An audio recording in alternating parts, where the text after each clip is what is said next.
Bismillahirrahmanirrahim. Assalamualaikum warahmatullahi wabarakatuh.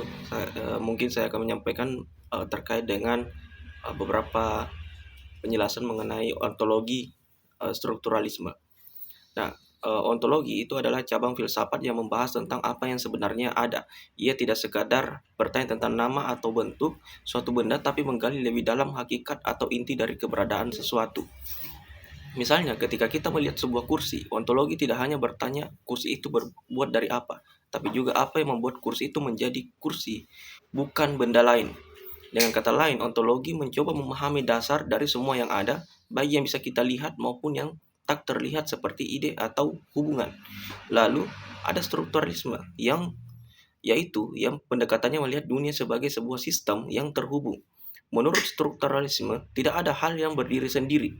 Makna dari suatu benda, kata atau tindakan baru bisa dipahami jika dilihat dari hubungannya dengan hal-hal lain. Contohnya, dalam bahasa, kata ibu punya arti karena berbeda dari kata ayah atau anak. Jadi arti sebuah kata bukan muncul dari dirinya sendiri, tapi dari perbedaannya dengan kata-kata lain dalam suatu sistem bahasa. Ketika kita menggabungkan kedua hal itu, maka lahirlah apa yang disebut ontologi strukturalisme. Ini adalah cara berpikir yang mengatakan bahwa segala yang ada di dunia ini hanya bisa dipahami jika dilihat sebagai bagian dari sebuah struktur atau sistem yang saling berkaitan.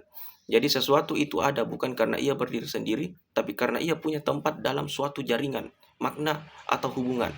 Ontologi strukturalisme membantu kita melihat kenyataan bukan sebagai kumpulan hal-hal terpisah, melainkan sebagai sesuatu yang utuh dan saling menyatu.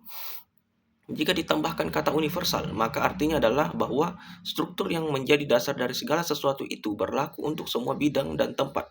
Kita bisa melihat penerapannya dalam bahasa, budaya, ilmu sosial, bahkan hukum alam. Misalnya dalam masyarakat, cara orang bertindak sangat dipengaruhi oleh struktur sosial, seperti aturan, adat, dan peran. Dalam sains pun, hukum-hukum fisika bekerja dalam struktur tertentu, yang mengatur bagaimana benda-benda saling memengaruhi, semuanya menunjukkan bahwa realitas itu bukan acak, melainkan terstruktur. Pendekatan ini sangat penting karena membuat kita tidak hanya fokus pada satu bagian saja, tapi juga pada hubungan antar bagian. Kita diajak untuk berpikir lebih menyeluruh atau holistik. Misalnya, dalam memahami sebuah masalah sosial, kita tidak cukup hanya melihat perilaku seseorang, tapi juga perlu melihat struktur masyarakat di sekelilingnya yang bisa memengaruhi cara berpikir dan bertindaknya.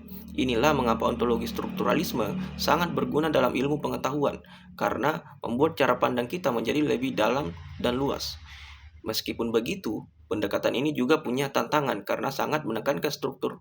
Kadang orang merasa pendekatan ini terlalu abstrak atau rumit. Ada juga yang mengkritik bahwa pendekatan ini cenderung mengabaikan peran individu yang unik dan tidak selalu tunduk pada struktur.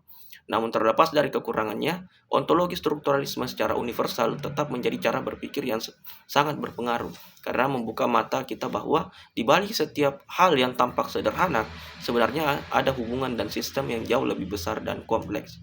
Terima kasih. Assalamualaikum warahmatullahi wabarakatuh.